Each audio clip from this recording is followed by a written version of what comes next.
మామూలు మాటలు కాదు కదా. దేవునితో నడుచుకుంటూ పోవడం అనేది సామాన్యమైన మాట కాదు, లేదా సాదాసీదా ఫ్రెండ్ కాదు.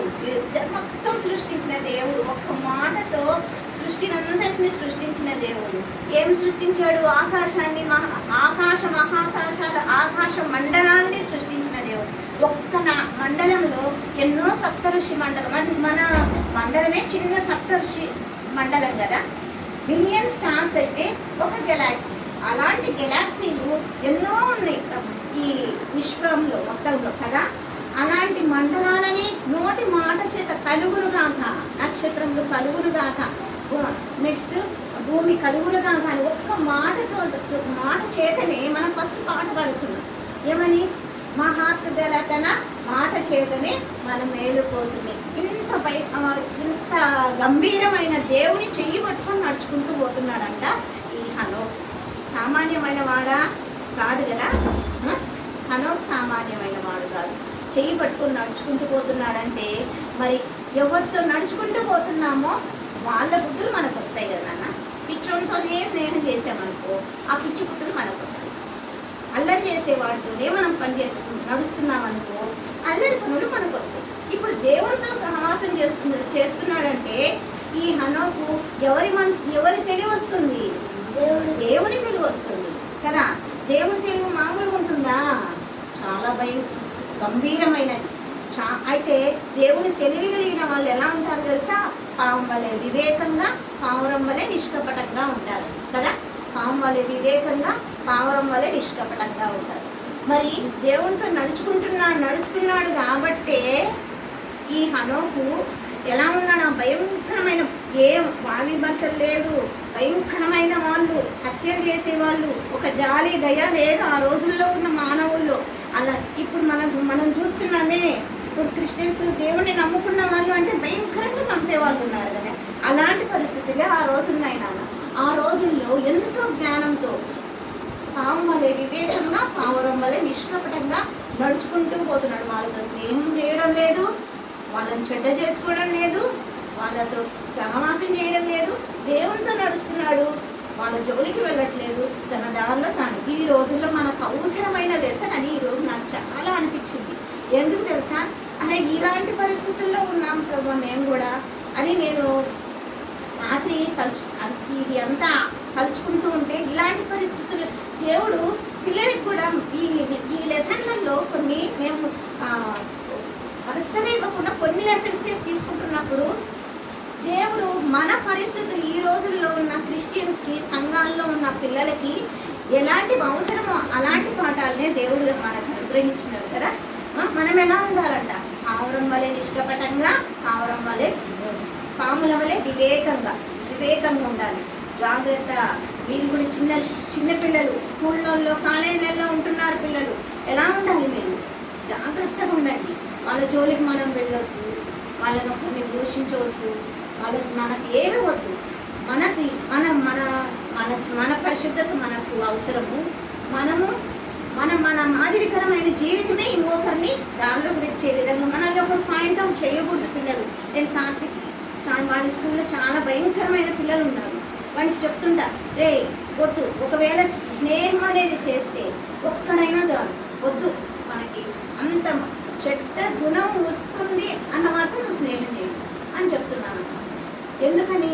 ఒక్కటి చాలు మనకి. ఒక్కటి ఎంటర్ అయిందంటే మొత్తం మన జీవితమే. ఇంకా ఏంటి తెలుసా? మనం బాగున్నాం అనుకుంటాము, కానీ వాళ్ళందరూ ఏకమై మనల్ని ఒంటరిని చేస్తారు పిల్లలు. మీకు ఎందుకో దేవుడు హెచ్చరిస్తున్నాడు. మీ ప్రతి ఒక్కరు గుర్తుపెట్టుకోండి, వాళ్ళతో స్నేహం చేస్తే ఎప్పటికైనా మనకు తెలియదు. మనం ఎప్పుడు సడన్గా ఒంటరిని చేశారనుకో, అప్పుడు మనం ఏమి చేయలేం కదా. అందరూ మన మీద, నేను క్రిస్టియన్ పిల్లలు ఎక్కడున్నారో వాళ్ళ మీదనే నెపం అనేది వేస్తారు. అందుకని జాగ్రత్త పిల్లలు. మనం ఎట్టి పరిస్థితుల్లో మనం హనోకులాగా జాగ్రత్తగా ఉండాలని దేవుడు కోరుకుంటున్నాడు. అంతేకాదు నాన్న, ఇంకా ఈ హనోకేనా? ఇంకా దేవునితో నడిచిన వాడు ఇంకొకరు ఉన్నారు. ఆయన ఎవరో తెలుసా? నోవహు. పాట కూడా పాడుకున్నాం కదా, అవే పాటలు కూడా మనకు వచ్చాయి. నోవహు నాన్న. నోవహు ఎలా ఉన్నాడో తెలుసా? ఆ రోజుల్లో ఇదే భయంకరం. ఇంకా తర్వాత నెక్స్ట్ జనరేషన్ ఏంటంటే ఈ నోవహుకి మెతూషెల పుట్టాడు.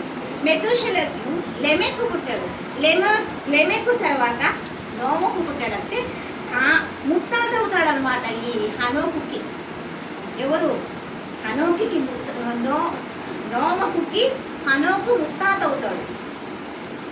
ఈ జనరేషన్ ఎంత జాగ్రత్తగా వస్తుంది కదా, అంత లోకమంతా పాడైతుంది. కానీ ఈ జనరేషన్, ఈ వంశం మాత్రం జాగ్రత్తగా, అంత భయంకరమైన వాళ్ళందరిలో వీళ్ళ కుటుంబం ఏమవుతుంది? జాగ్రత్తగా వస్తుంది. వాళ్ళ నీతిని కాపాడుకుంటూ వస్తున్నారు. జాగ్రత్తగా ప్రార్థన చేసుకుంటూ, లేకపోతే ప్రార్థన చేసుకోవడమే కాదు, ఒకరి జోడికి వెళ్ళకుండా ఎంతో జాగ్రత్తగా వస్తున్నారు కదా. ఈ నోవహు ఎలాంటి పడుతున్నాడా? ఎలాంటి వాడంట? దేవుడే సాక్ష్యం ఇస్తున్నాడు. దేవుని చేత మంచివాడు అనిపించుకుంటున్నాడంటే ఈ నోవహు ఎంత మంచోడు కదా. మామూలుగా మన టీచర్తో మంచోడు అనిపించుకోవడానికి ఎంతో కష్టపడాల్సి వస్తుంది. మరి దేవుడితో మంచివాడు అనిపించుకో, దేవుడు ఇంత పాపాన్ని కూడా సహించలేడు కదా. ఇలాంటి నోవహుని నీతిపరుడు అని దేవుడే అంటున్నాడంటే ఈ నోవహు ఎంతో ధన్యుడు అన్నమాట. భయంకరమైన పరిస్థితులు ఉన్నాయి. ఆ జనరేషనే మళ్ళీ వచ్చుంటుంది కదా. ఈ చెడ్డవారు వాళ్ళ పిల్లలు ఇంకా చెడ్డవారు ఉంటారు, వాళ్ళ పిల్లలు ఇంకా చెడ్డవారు. ఈ భయంకరమైన హత్య చేసి, లేకపోతే బలులు అర్పించుకుంటూ, లేకపోతే ఒకరినొకరు అసూయతో కొట్టుకుంటూ ఇటు ఇష్టమిచ్చే ఈ నోవహు అనే అతను కూడా ఉన్నాడు. ఈ నోవహు ఎలా ఉండేవాడు తెలుసా? అనే కాదు, తన కుటుంబాన్ని కూడా జాగ్రత్తగా చూసుకుంటున్నాడంట.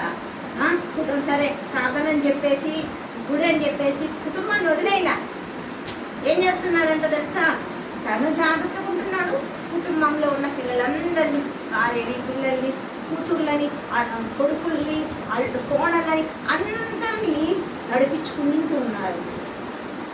నడిపించుకుంటూ ఉంటే అప్పుడు ఈ దేవుడు అరే దీనంతటిని భూమిని నాశనం చేద్దాం అనుకున్నాడు. ఈ నోవహును మాత్రం, నోవహు ఏమైనా తప్పు చేశాడా?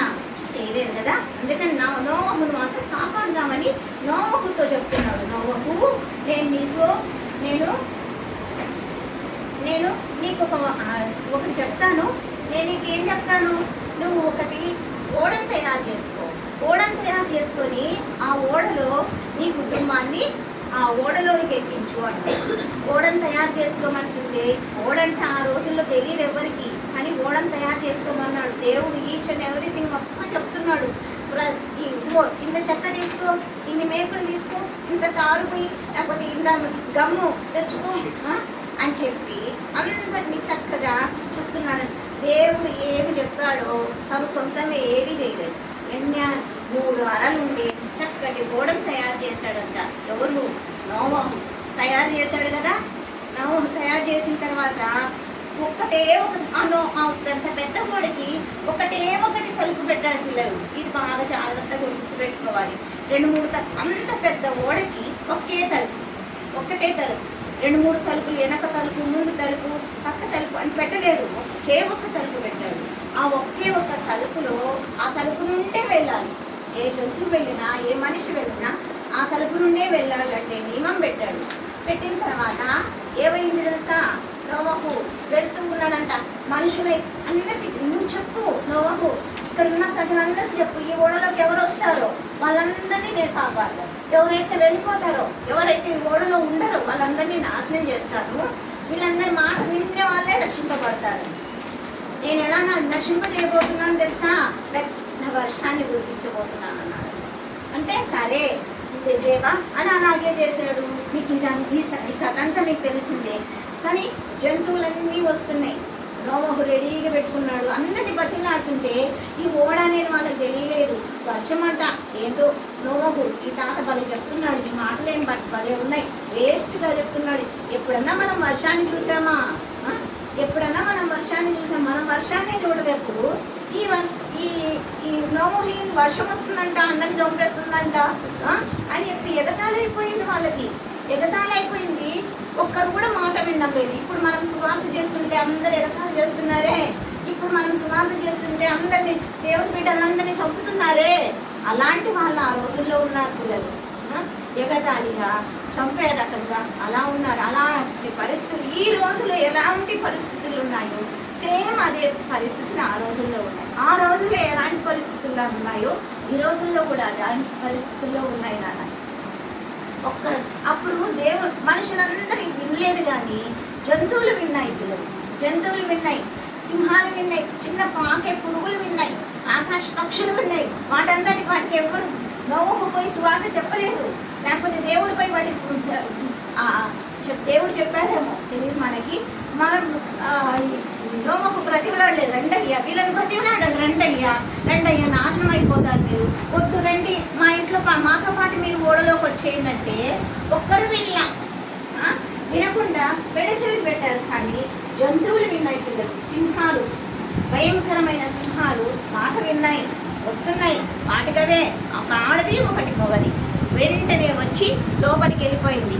నెక్స్ట్ వాటికి కేటలు నోవహు పోయి ఇది ఇక్కడ దీనికి సింహాన్ని ఇక్కడ పెట్టారు, సింహాన్ని ఇక్కడ పెడదాం అని చెప్పలా.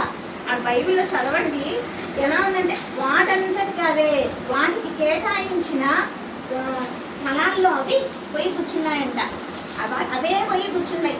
ఎంత దేవుడి మాట విన్నాయి కదా, ఆశ్చర్యం వేస్తుంది. చిన్న ప్రాకు పురుగులు కూడా అదే పక్కుంటూ వచ్చాయి, అవి వాటి స్థలాల్లో కూర్చున్నాయి. పక్షులు వచ్చాయి ఎగురుకుంటూ, అవి వాటి స్థలాల్లో కూర్చున్నాయి.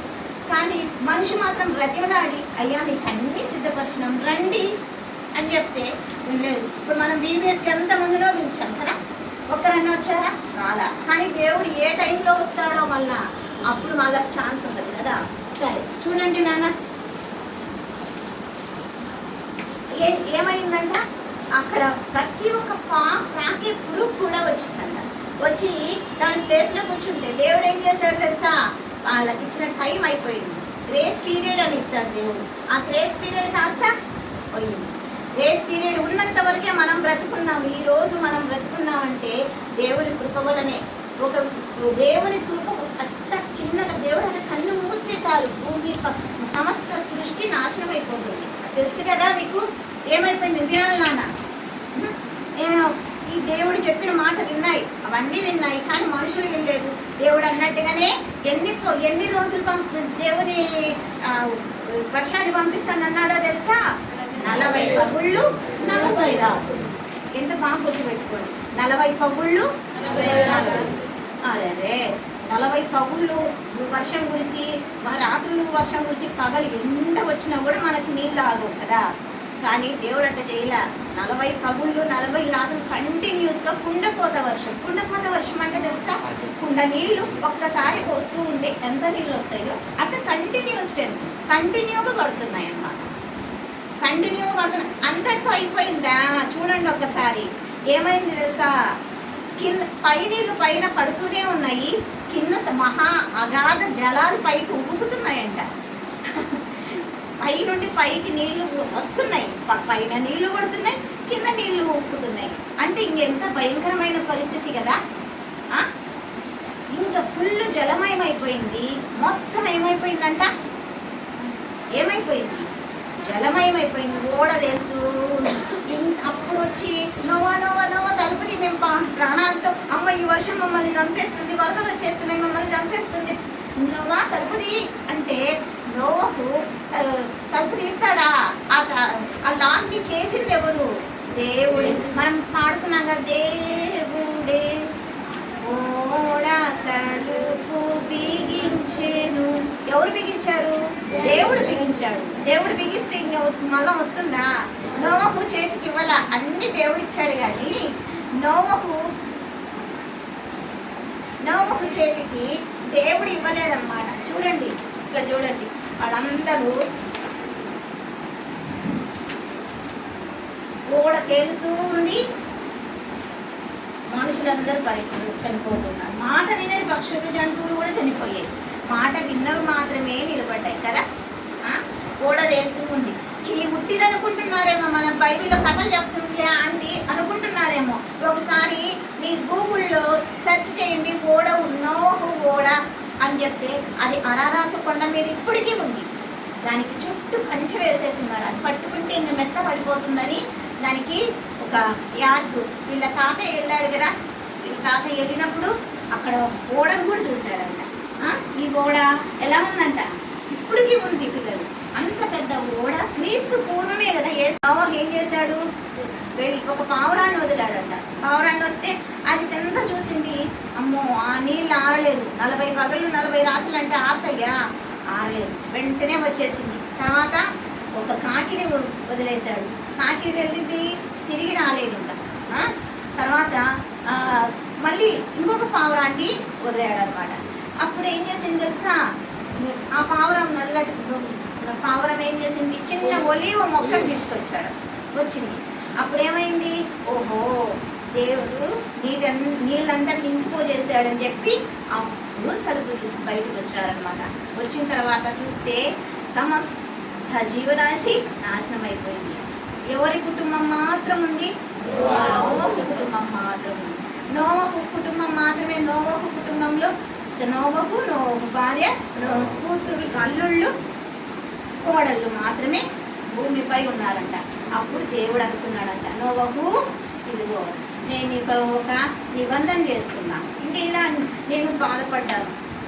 మమ్మీ ఏం చేస్తుంది? ఒక మాట కొడుతుంది, మళ్ళీ తర్వాత బాధపడుతుందా?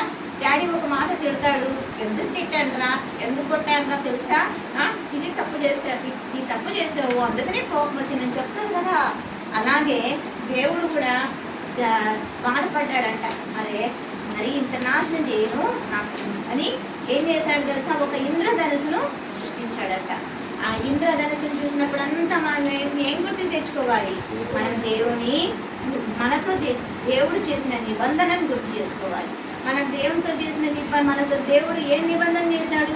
ఇదిగో సమస్త శరీరులు ఉన్నారు కదా, వీరిని ఈ విధంగా మనం నాశనం చెయ్యను అని దేవుడు ఈ ఇంద్రధనుసుతో ఒక నిబంధన తయారు చేశాడు. ఇది వచ్చినప్పుడంతా మనం దాన్ని గుర్తుకు తెచ్చుకోవాలి. ఇలా దేవుడు ఏం చేశాడు? ఒక నిబంధన అనేది ఏర్పాటు చేశాడు. సరే పిల్లలు, ఇప్పుడు మనకి నోవహు ఒక గోడకి ఎంత ఒకే ద్వారం ఉంది కదా, అట్లే పరలోకానికి పోవాలన్నా కూడా ఒకే ఒక ద్వారం ఉంది. నోవహు వాళ్ళందరినీ నాశనం చేశాడు, కానీ మళ్ళీ తర్వాత ఏమనుకున్నాడు తెలుసా? ఈ మనుషులు ఇంతే, పాత వేయబడిన మనస్సాక్షి వీళ్ళది, చేస్తూనే ఉంటారు. మనం ఏం చేయాలి? దేవుని ఈ బిడ్డలందరినీ నేనే కాపాడుకోవాలని చెప్పి ఆ పరలోక సృష్టికర్త అయిన దేవుడే ఇంక వీళ్ళని నాశనం చేయడం మనకెందుకు అని చెప్పి తనే దిగి వచ్చాడంట. తనే యేసుప్రభువే దిగి వచ్చాడు. ఎలాంటి రూపంలో వచ్చాడు? చిన్న శిశువు మానవుని రూపంలో. వీళ్ళకి నేను దేవుని ఉగ్రతని ఏదో కోపాన్ని చూపిస్తే వీళ్ళు మాట వినరు, నేనే వాళ్ళ రూపంలో పోయి నాకున్న సమస్తం వదిలేసుకుంటే కానీ వీళ్ళు మాట వినరని దేవుడు ఏం చేశాడు తెలుసా? మానవ రూపంలో వచ్చి మనిషిగా మారిపోయి అప్పుడు మీ టీచర్ కొట్టినప్పుడు మీరేం చేస్తారు?